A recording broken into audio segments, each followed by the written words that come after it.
Hello guys, I have now played Battlefield 2042 for around 300 hours and I'm almost done with the game. I've basically done everything I've wanted to do with the game and with content. Battlefield 2042 is potentially the worst performing Battlefield since Hardline, and I wanted to delve into why. In this video I wanted to cover my experience and thoughts about why this game may have rubbed people the wrong way, and also provide feedback on what I think could be done to save it. If you have any of your own thoughts and ideas, feel free to put them down in the comments. So, let's get straight into it. The first thing I noticed as soon as I saw the gameplay trailer, as you see in the opening scene, is how much open space there is without cover in almost every map in the game. I even said in my first video, this is going to be sniper heaven. The maps are so large and the objectives are so far apart that players have to traverse the vast open areas in order to find any action, often with no chance to use a vehicle, as the transports have all been used for camping multiplayers to destroy infantry. Long gone are the days where players could just spawn at the next point close by and be back in the action in less than 30 seconds. You need to spawn in, walk for at least 2 minutes before you see any action, and that's if you survive the onslaught of vehicles in the open without cover. When I think about my favourite parts of Battlefield games, it's the close combat urban infantry encounters that I enjoy the most, either where it's infantry only or the vehicles have separate areas where they can engage whilst infantry are confined to certain areas. Great examples of this would be Grand Bazaar in BF3, Propaganda in BF4, and Amiens in BF1. I think that's why I've certainly enjoyed the game more than most, since sniping and vehicles seems to be the only easy way to play the game.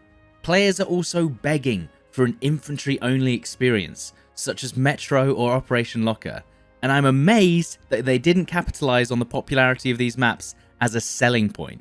I think people were expecting at least one of these experiences in the new game. Something that I regularly reference and notice other people saying is how much they enjoyed the beta compared to the full game, and I've come up with a few reasons why that's the case. First off, we only had access to 4 specialists, and guess what? They kinda fulfilled the roles we'd normally expect in a Battlefield release. There was actually less vehicles in the game than there is now. After the beta, they intentionally increased the number of vehicles per match by almost double, and you only had access to the Jeep as a transport vehicle, versus the Bolty and the hovercraft that dominated infantry on release. Also, if you can remember, the automatic guns were relatively easier to use compared to the release, where they messed up the spread, making them almost useless. And then, at the end of the round, silence.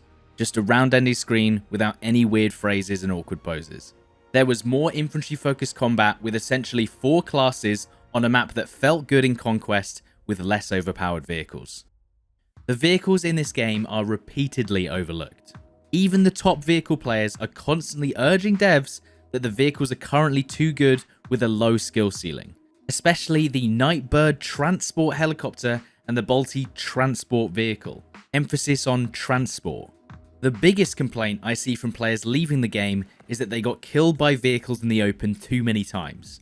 Whilst taking vehicles down may actually be easier as infantry in this installment, players can continuously spawn in vehicles after they've been destroyed, especially if 2 players are working in tandem in the same vehicle.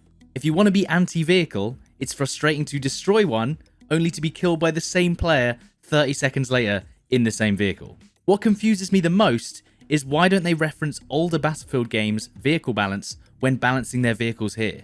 The little bird should have to choose between the rocket pods or the miniguns instead of both, and the transport land vehicles should not have a 30mm cannon that decimates infantry. And not to mention the fact that there are more vehicles in this game than any other Battlefield, and the ratio is higher versus infantry even with the increased player counts. And this is something that I don't think was shown in the marketing for the game. And as for the marketing, they did a good job. The trailers appealed to a wider audience and Battlefield veterans at the same time. It seemed that DICE was ready to go back to a more sandbox style of game, and they genuinely made me think that this was going to be the next big thing, and maybe it set up our expectations too high. Hundreds of infantry are all stacked into single locations, but that's something that never actually happens in the game. And let's be honest, that many infantry in one place would be instantly decimated by any vehicle in the area. In the trailers, you actually never see a vehicle attacking infantry, only vehicle versus vehicle combat, The trailers suggest there's going to be a lot more infantry combat than you expect. Not to mention that a large majority of the characters shown in the trailers are generic infantry that turned out to be AI, and again, something you never actually see in the game. Usually it's 5 Falcons, 3 Mackays, 3 Sundances, just clones of the very same face without coverings. It just feels so wrong. In the concept art, we see gritty, war-torn environments with lots of cover thanks to the destruction of vehicles, buildings, and weaponry. In release, we have pristine modern environments untouched by damage, and whilst the natural environment has signs of being slightly overgrown, the buildings and roads are completely clear. This is actually the first time in any Battlefield where there is no sign of a war raging within the map. I think this game suffers an identity crisis just like Hardline, where the concept doesn't actually feel like a real Battlefield. It's just not grounded in reality. In Hardline, it was cops and robbers fighting openly in the streets. Meanwhile, Battlefield 2042 is clone warfare in pristine, hyper-modern environments. I think people were expecting it to feel like a continuation of Battlefield 4, but it doesn't feel like those are in the same world at all. And something that definitely damages that atmosphere and world building are the specialists. Don't be sad. This is just how it works out sometimes. First and foremost, I think the biggest blunder with the specialists is that they are potentially the most unlikable characters imaginable. The voice lines are easily the worst part. We're supposed to be in an awful, apocalyptic world with a grim outlook. Meanwhile, several characters are having the time of their lives killing each other. The only characters that actually suit the narrative of this game are Irish and Casper.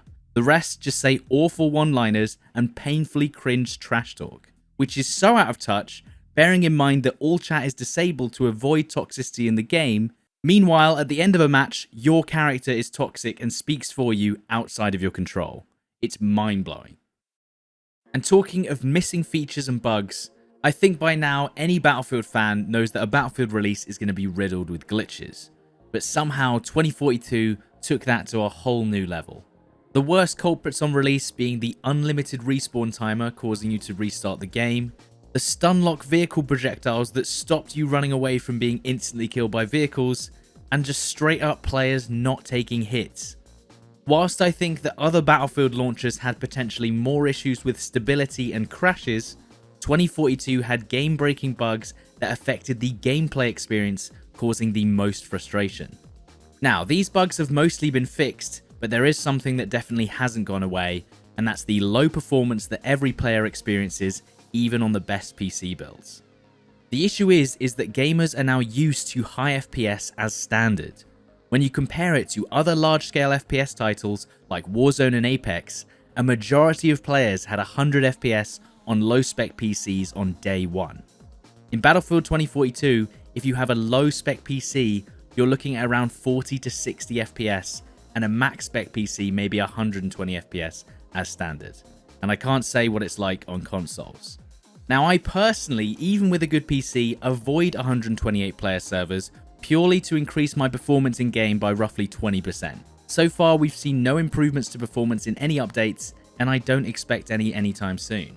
I was one of many who believed that maybe 128 players would be the next logical step in Battlefield's gameplay. But in reality, it seems to have only damaged that experience. Lower performance, unusual map design to accommodate more players, and vehicle numbers increased to further break the balance. On paper, it would seem to be a perfect mix of scale, chaos, and fun, but when you actually play it, it just doesn't feel right. Since I started making this video, they've just announced that they're delaying the game's first content update until the summer, almost 6 months after launch. Others have already pointed out that by this time, Battlefield 4 already had 3 expansions. And here's the thing, as much as I want new content, this actually might be the best plan. Seeing as if you drip feed the content, which is what they were planning on doing, the player base will never be happy and it will continue to drop off anyway. At this point, the game essentially needs a full reboot, where players will return all together to try a new experience they create. I have a small amount of knowledge about game design and I wouldn't expect anyone to listen to me, but if I had a say in what should be focused on to potentially give this game a chance, it would be this. Whilst they delay the new content, they should definitely import the existing Portal content like the guns and maps that make sense into all-out warfare, like the modern weapons and maps. Arakahara, Noshar Canals, the AK-74U, stuff like that. Since we are now not getting a content update until June, this would potentially keep players occupied with content as a stopgap, at the very least. They should focus on adjusting the current maps to include more cover in high traffic areas in the form of vehicle wrecks, debris, and destruction, not only improving the gameplay, but also adding the immersion of being in an actual war zone. They should tone down the vehicle damage versus infantry specifically, and also considering lowering the number of vehicles except transport vehicles that have low powered weaponry. They should try adding limited time portal modes that gauge interest for new modes and design decisions, almost like a built-in community test environment in-game, utilizing the portal mode to improve player enjoyment over time with a simple tick box survey after the rounds to get feedback. And for the next big content update, focus on at least one infantry focused experience. If the next map is going to be another large scale map with open areas, it just isn't going to go down well. As for performance, if it has no chance of improvement in the near future, they should maybe think about focusing back on the 64 player experiences just to improve the frame rates. I've already mentioned this, but I think they should consider revamping Hazard Zone and potentially re-releasing it as a free-to-play portion of the game to bring back some interest. I have a full video on how they could easily improve Hazard Zone, link below, and if they basically just copied Escape from Tarkov extraction style gameplay and made it a more casual experience, it could genuinely make a comeback. And then lastly, as a little bit of a minor thing, remove the specialist voice lines at the end of the rounds. They add no value, and I don't know a single person that likes them. And then here's the thing, even if they did everything I've suggested in this video, it might not be enough, and maybe the game will never recover. I personally think that all-out warfare with massive open maps with no narrative is just not what a modern audience wants. Ultimately, I just wanted to make a last-ditch effort to give some constructive criticism and feedback to a game that's already had so much development go into it. Let me know your thoughts and ideas about the game and what would make you want to continue playing. And if you agree with what I've said, then leave a like, and if you disagree, then give it a dislike and let me know why in the comments. I've honestly been really proud of my content from 2042, and if you haven't checked out the last couple of videos, they're definitely worth watching, and I'll link them below. I'll continue to cover 2042 updates and news, but other than that, I'm going to play other Battlefields and a variety of FPS titles. I hope you guys enjoyed. Catch you in the next one. Cheers.